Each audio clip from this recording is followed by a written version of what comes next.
Bonjour à tous. Je vais donc au cours de Charles Jousseau aujourd'hui, 139e cours, si je me trompe bien, quelque chose dans le genre, mais qu'importe. Là, je souhaitais donc vous parler d'un d'un élément extrêmement important pour ma part par rapport au texte de Stysia.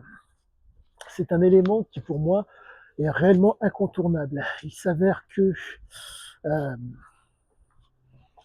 c'est nécessaire pour comprendre l'homme, le côté, si je puis dire, jouisseur de cet homme.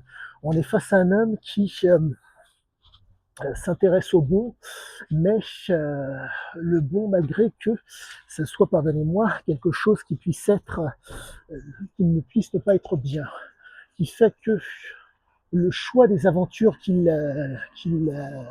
apprécie fait que il est dirigé, si je puis dire, par, pardonnez-moi, euh, ah misère, c'est par le désir. Et comprenez que c'est quelque chose qui est très très, comment vous dire, qui est vraiment récurrent dans ces aventures.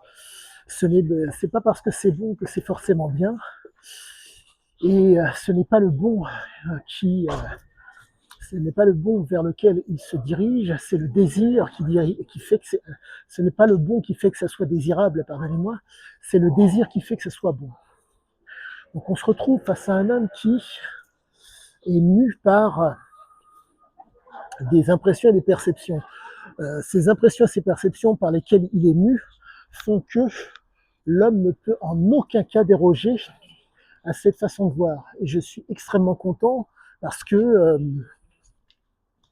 tout prouve, en tout cas tout montre que nous sommes réellement face à un homme qui n'a pas menti dans ses écrits. Force est de constater que le trauma est le propre de cet homme. Il a lutté contre son trauma, entre autres avec des substances, mais aussi en bougeant énormément.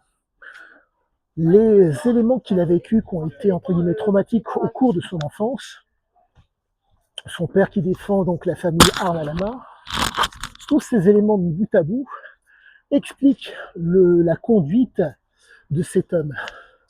Et malencontreusement, ça explique aussi son comportement. Et pour moi, ce besoin de quelque chose de bon, malgré que ça ne soit pas bien, s'explique.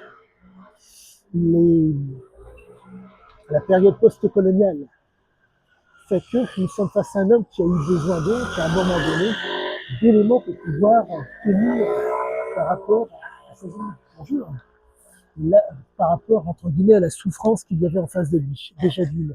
De deux, on se retrouve face à un homme qui fait le choix du désir et non le choix de ce qui est bien, de ce qui est bon, pardonnez-moi. Et ça explique nombre de choses. Quand vous vous retrouvez dans une situation où le désir vous permet, entre guillemets, d'avoir des latitudes, l'ignorance, le doute et la croyance sont les maîtres mots, si je puis dire, des gens qui sont dans le désir. Et ce qui fait que si c'est bon, ce n'est pas intéressant. Si par contre il y a moyen de pouvoir mettre, pardonnez-moi, de pouvoir diriger et de pouvoir, entre guillemets, faire en sorte qu'il y ait une intensité, que ça soit dur, pénible, voire dangereux. Le désir est d'autant plus recherché que la chose qui soit bonne. La stabilité, le fait de contrôler ne l'intéresse pas, le fait de commander l'intéresse. Commander à l'intensité pour pouvoir prendre du plaisir, cela l'intéresse. Et ça explique vraiment d'autant plus le comportement de cet homme dans ses actions. Je ne suis pas content, je suis extrêmement content. Tout est écrit dans le texte, tout est il n'y a rien à chercher, il y a tout à découvrir.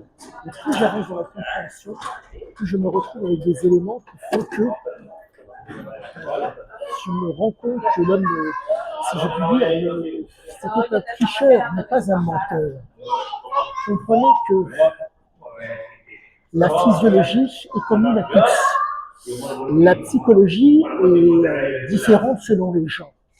Mais quoi qu'il en soit, pour peu que vous maîtrisiez tant soit peu les éléments liés à la biologie, donc, vous vous retrouvez avec des éléments qui sont pour moi extrêmement pointus.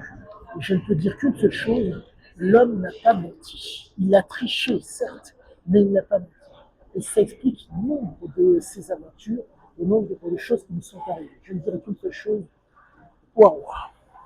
Vivement la suite, et quoi qu'il en soit, les écrits sont d'autant plus qualitatifs.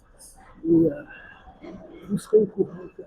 Je ne sais pas quand, mais ça peut aller, si je puis dire, à vitesse grand V. Compte tenu du fait que plus on avance dans la compréhension du texte, pour ma part, plus je vois le détail, plus ça devient d'autant plus limpide. Et je vais donc devoir m'atteler à une espèce de régularité qui va permettre une accentuation de nombre de choses. Quoi qu'il en soit à tous, excellente fin de journée et à bientôt.